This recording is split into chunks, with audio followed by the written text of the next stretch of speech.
नमस्कार मित्रों। 4 करोड़ हत्याएं कर दी अब तक उसने। 1.5 करोड़ वंशज है उसके आज भी दुनिया में, फिर भी वो अकेला। और एक बात और, जो भी उसकी कब्र तक पहुंचा वो मारा गया। 900 सालों के बाद भी उसकी कब्र का राज नहीं खुल पाया। मैं बात कर रहा हूं चंगेज खान की।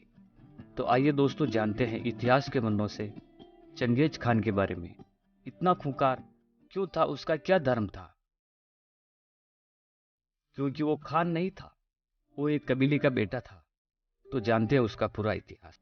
चंगेज खान, ये नाम किसी पहचान का मोहताज नहीं है। दुनिया के सबसे खूंखार सम्राटों में से एक, जिसने अपने वक्त में दुनिया की 11% आबादी का खात्मा कर दिया था। चीन के लोग उसे जंगली कहते थे, तो यूरोप वाले शैतान। उसने हालांकि किसी में फर्क न किया कि जो रास्ते में आया उसको काटा चला गया। मंगोलिया के पठारों में रहने वाला एक कलीबाई लड़का दुनिया के सबसे बड़े साम्राज्य का मालिक कैसे बन गया? ऐसा क्या था उसने कि सभ्यता की दुआई देने वाले चीन और पर्शिया उसके सामने टिक नहीं पाए? और ऐसा क्या हुआ कि दुनिया के 1.5 करोड़ लोगों में उसका डीएनए टेस्ट मिलता है?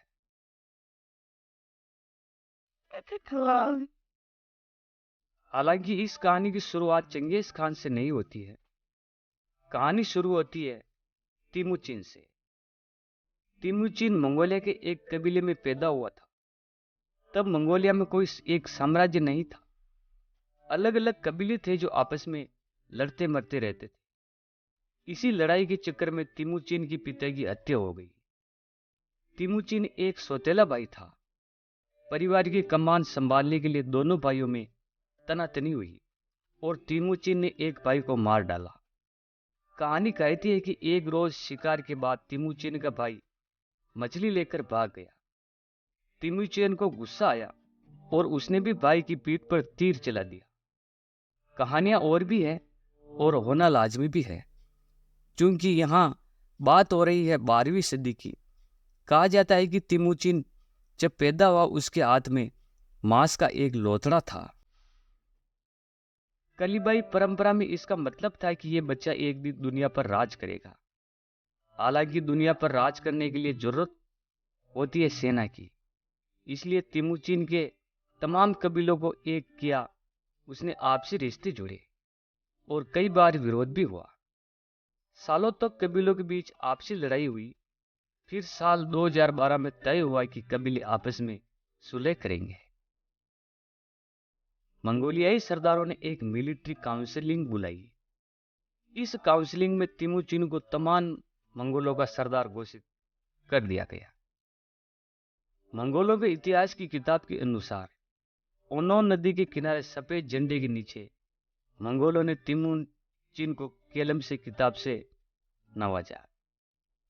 यहीं से तिमुचिन को एक नया नाम मिला, चंगेज खान। केंगन आगे जाकर बन गया खान। इस तरह तिमुचिन खान चंगेज खान कहलाया, जिसका मतलब था दुनिया का बादशाह।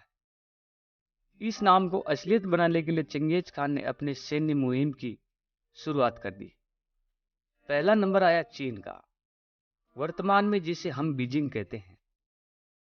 तब जोंगडू के नाम से जाना जाता था। जोंगडू जिन सम्राट की राजधानी हुआ करता था और ग्रेट वॉल ऑफ चाइना से पूरी तरह सुरक्षित था। बल्कि इसके निर्माण का एक महत्वपूर्ण कारण यह भी था कि चीन के लोग मंगोलियाई लोगों को जंगली समझते थे और उनसे कोई कांटेक्ट नहीं रखना चाहते थे। चंगेज खान अपनी सेना सहित ग्रेट वॉल के पास पहुंचा और शीश डाल दी। अंदर जाने वाली रसद की सारी लाइनें काट दी। 3 साल बाद जब लोग भूखे मरने लगे, चीन सम्राट ने हाथों हथियार डाल दिए। चीन के बड़े हिस्से पर चंगेज खान का कब्जा हो गया। और अगला नंबर आया पर्शिया का। या चंगेज खान ने धीरज से काम लिया। उसने अपने कुछ जासूस भेजे, लेकिन उन्हें पकड़कर उनकी हत्या कर दी। इसके बाद चंगेज खान ने एक आधिकारिक राजदूत भेजा। कुछ रोज बाद राजदूत का कटा हुआ सिर उसके पास वापस आया। चंगेज खान ने जंग का ऐलान कर दिया। साल 1219 में लड़ी गई इस जंग का जिक्र रॉबर्ट ग्रीन ने जंग की 33 रणनीतियां नाम की अपनी किताब में उल्लेख किया है। रॉबर्ट ग्रीन इसमें मंगोल सेना की रणनीति के बारे में बताते हैं। शुरुआती युद्ध में मंगोल सेना हारती दिख रही थी। मंगोल सैनिक पीछे हटने लगे। यह देखकर दुश्मन अति आत्मविश्वास से भर गया। पर्शिया के शाह को उम्मीद थी कि चंगेज खान एक बार हमला जरूर करेगा, और ऐसा हुआ भी। लेकिन चंगेज खान ने इस बार दूसरे तरफ से हमला किया। इस रास्ते में लंबा रेगिस्तान पड़ता था और शाह को कतई उम्मीद नहीं थी कि मंगोल फौज रेगिस्तान को पार भी कर पाएगी। कुछ दिनों बाद उसे इस बात का एहसास हुआ, लेकिन तब तक देर हो चुकी थी। मंगोल फौज ने सिर्फ युद्ध ही नहीं जीता, अपने रास्ते में आने वाली हर चीज को नेत्सो नाबूद कर दिया और काट डाला। यहां तक कि शहर के कुत्ते तक को भी उन्होंने मार डाला और उनको भी नहीं छोड़ा। सेना यूरोप में पोलैंड और यूक्रेन तक पहुंच गई। साल 1223 तक चंगेज खान क्षेत्रफल के हिसाब से दुनिया के सबसे बड़े साम्राज्य का मालिक बन गया, और उसकी सेना अति क्रूर थी, इसमें कोई शक नहीं था। लेकिन फिर भी सवाल बनता है कि बंजारों की एक फौज दुनिया की बड़ी बड़ी सभ्यताओं पर भारी कैसे पड़ गई? इस सवाल का जवाब मंगोलों की युद्ध नीति में छुपा हुआ था। पहली बात, चंगेज खान ने अपनी सेना को मेरिट के आधार पर तैयार किया था, जबकि उसके दुश्मन अक्सर अपने खास खासों में और परिवार वालों को सेना के ऊंचे ओहदे पर रखते थे। और दूसरा कारण यह भी है कि चंगेज खान खुद एक कलीबाई धर्म मानता था, जिसमें आसमान की पूजा की जाती थी, लेकिन उसने कभी किसी और धर्म पर रोक टोक नहीं लगाई। इसलिए सभी धर्म के लोग उसकी सेना में शामिल थे। और तीसरा कारण यह था कि उसके घोड़े मंगोल हल्के बख्तर वाले घोड़ों में चलते थे, जिसकी वजह से उनकी रफ्तार तेज होती थी। मंगोल सैनिक युद्ध करते हुए सिर्फ अपने पैरों से घोड़ों को नियंत्रित करते थे। इस तरह उनके हाथ एकदम फ्री रहते थे, जिनसे वो दौड़ते दौड़ते भी तीर कमान का इस्तेमाल अच्छी तरह कर लेते थे। और एक खास बात यह थी कि चंगेज खान की सेना कभी भारी भरकम कारवां साथ नहीं ले जाती थी। चंगेज खान खुद साधारण टेंट में रहता था। यहाँ तक कि मंगोल सेना के पास राशन भी बहुत कम रहता था। मुश्किल आने पर वो बूढ़े, जख्मी और बीमार घोड़ों को मार कर भी खा जाते थे। चंगेज खान की जीत का एक कारण और भी था। उसके सैन्य की निष्ठा एक हिस्सा है। एक बार जब चंगेज खान कबीलों को एक करने के लिए एक युद्ध लड़ रहा था, तो दुश्मन का तीर आकर उसके गले में आ लगा। सेनापतियों ने यह बात फौज से छुपा दी और कहा कि तीर उसके घोड़े को लगा है। युद्ध खत्म होने के बाद चंगेज खान ने तीर मारने वाले योद्धा को बुलाया।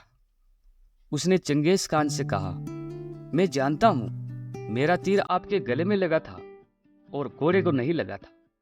आप चाहे तो मुझे मृत्युदंड भी दे सकते हैं, लेकिन अगर आप मानते हैं कि मैं सिर्फ अपना कर्तव्य निभा रहा था, मैं वह आपकी सेवा करने के लिए तैयार हूं। और कहते हैं कि चंगेज खान ने उस योद्धा को माफ कर दिया और अपनी सेना में शामिल कर लिया। चंगेज खान के बारे में एक और बात कही जाती कि वो शहर नष्ट कर डालता था, और इसके भी दो कारण थे। पहला, वो अपने साथ युद्धबंदी वो नहीं रखना चाहता था, क्योंकि इससे उसकी सेना की स्पीड कम हो जाती थी। और दूसरा कारण यह कि शहरवासी मंगोलों को जंगली समझते थे, और इस कारण वो शहरों से सदा नफरत करता था। यहां तक कि उसके शासनकाल में कभी बड़े बड़े शहरों का निर्माण ही नहीं हुआ।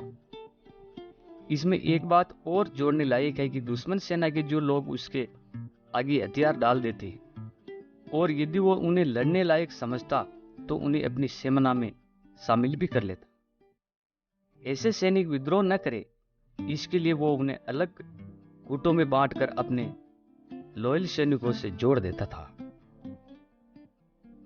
एक सवाल जो चंगेज खान के बारे में अक्सर पूछा जाता, वो यह है कि उसने भारत पर आक्रमण क्यों नहीं किया। ये बात पूरी तरह सही नहीं है। साल 1221 से 1327 तक मंगोलों ने कई बार भारत पर आक्रमण किया, लेकिन इसमें वो सफल नहीं रहे। खुद चंगेज खान के वक्त में उसका एक दुश्मन दिल्ली दरबार में पनाह लेने आया था। दिल्ली पर तब इल्तुतमिश का शासन था। उसने मंगोलों के डर से उनके दुश्मन को पनाह देने से भी मना कर दिया था। इसके बाद मंगोल सेना और उनकी फौज लौट गई। चंगेज खान से 25 साल तक साम्राज्य पर राज किया। मंगोल इतिहास की किताब the secret history of Mongols के अनुसार साल 1227 में एक युद्ध अभियान के दौरान घोड़े से गिरकर उसकी मौत हो गई थी। वही यूरोपियन यात्री मार्को पोर्लो के अनुसार वो इन्फेक्शन के कारण मारा गया था। 2021 में हुई एक स्टडी के अनुसार उसकी मौत संभवतः प्लेग के कारण हुई थी। और इतनी अलग अलग थ्योरी क्यों है?